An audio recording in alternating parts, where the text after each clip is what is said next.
पाकिस्तान ने इंडिया के 36 border area के लोकेशन और मिलिट्री बेस पर अटैक किया, लेकिन इंडिया के शानदार एयर डिफेंस सिस्टम ने ऑलमोस्ट पहले ही डिस्ट्रॉय कर दिया है। इसमें मल्टीपल लेयर की सिक्योरिटी लगी हुई है। जो सबसे पावरफुल इंडिया का एयर डिफेंस है जो S-400, यह रसिया से लिया गया है। ये 400 किलोमीटर की दूरी में किसी भी रॉकेट को फोड़ सकता है। इसे कहीं भी ट्रक की सहायता से ले जाया जा सकता है। इसका सबसे पहला काम होता है टारगेट को शूट करना। अब इसकी टेक्नोलॉजी इतनी लॉन्ग है कि इतनी हाई स्पीड किसी जेट या किसी भी मिसाइल या क्रूज मिसाइल किसी को भी यह 600 किलोमीटर की दूरी तक पकड़ लेता है। सबसे अच्छी बात यह है कि 300 सक्षम है। ये टारगेट मिलने पर यह कमांड फोर्स को सूचना दी जाती है। यह देखकर समझता है कि टारगेट आ रहा है, उसकी साइज कैसी है, कितनी बड़ी है। अगर मल्टीपल टारगेट आ रहे हैं तो सबसे पहले किसे फायर करना है और किस मिसाइल को लॉन्च करना है, सब कुछ यह डिसाइड करता है। और जब यह हो जाता है तब यह ट्रक लॉन्चर, ये मिसाइल लॉन्चर को सूचना भेजता है। तो एक लॉन्चर के पास 4 मिसाइलें होती हैं और कमांड यूनिट और रडार ये एक साथ में कंट्रोल कर सकते हैं। तो अगर यदि 8 लॉन्चर हैं और इंडिया के पास 5 पूरे हैं,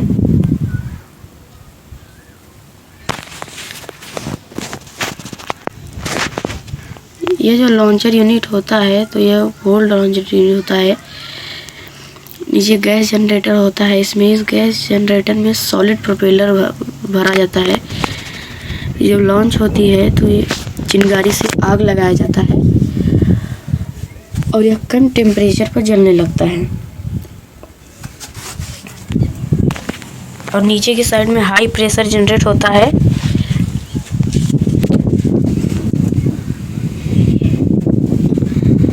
मिसाइल को लेकर ये पिस्टन पैड ऊपर उड़ने लगता है और इसके ऊपर का जो कैप है ये टूट जाता है। और ये इतना ज़्यादा प्रेशर होता है कि पहले कुछ बहुत ऊपर तक फेंक देता है। उसके बाद फिर तब उसका मिसाइल का फ्यूल ऑन होता है और ये अपने टारगेट को शूट करता है। ये टोटल 4 टाइप की मिसाइलों को लॉन्च करता है। इनकी अलग अलग रेंज होती हैं।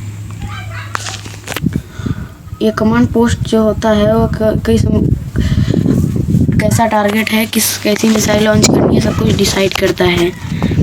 हमारा जो रडार है ये 600 किलोमीटर तक देख सकता है। ये मोस्ट पावरफुल मिसाइलें भी रखता है। लेकिन यहाँ पर जो मिसाइल हैं उनमें से कुछ मिसाइल ऐसे भी हैं जो एक्टिव रडार नहीं होता, इनको गाइड करना पड़ता है। तो इनको गाइड करने के लिए एक होता है फायर कंट्रोल रडार होता है।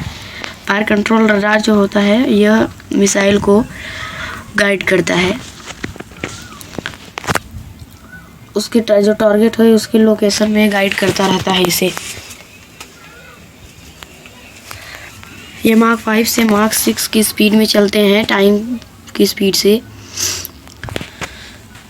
और इसी स्पीड चलते हुए टारगेट से टकराती हैं तो उनमें लगा हुआ ये प्रोपेलर जो है ये ऑन हो जाता है और ज़बरदस्त धमाका होता है।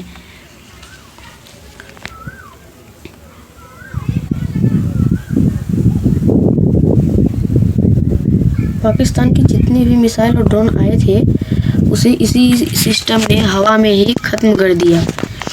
यदि मान लो कोई छोटा ड्रोन आ रहा है तो उसके लिए हम मिसाइल उड़ा रहे हैं, ये कोई बुद्धिमानी नहीं है कि इसे 5 रुपए की चीज़ पर 100 रुपये खर्च करना ये कोई सही बात नहीं है। तुम्हारी एक और एयर डिफेंस है जो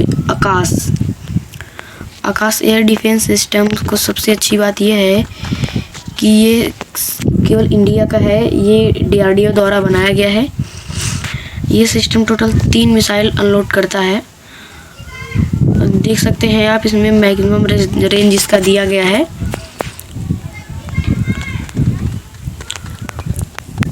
और मिसाइल की वर्किंग जो होती है लगभग सेम ही होती है। इनका नेविगेशन सिस्टम, कंप्यूटर सिस्टम सब सेम होता है। और बीच में इनका सब एक्सप्लोजन सिस्टम सब सेम होता है X-400 की तरह।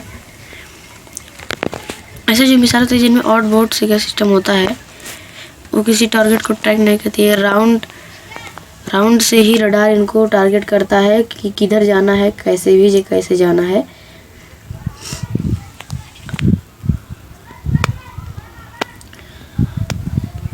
अब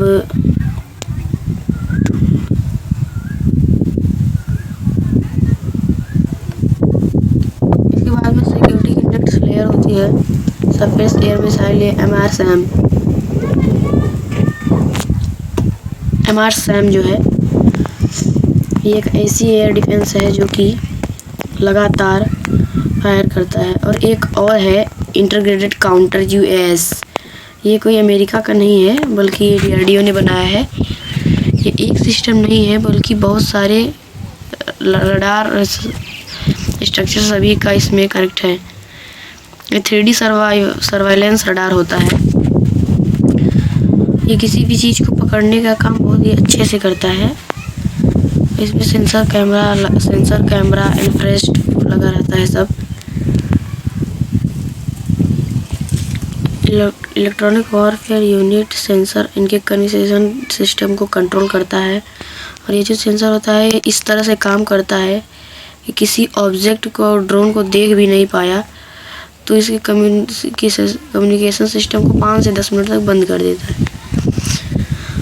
और फ्रीक्वेंसी सिस्टम इसके सिग्नल को ही जैम कर देता है और या तो ज़मीन पे गिर जाएगा या तो ब्लास्ट हो जाएगा।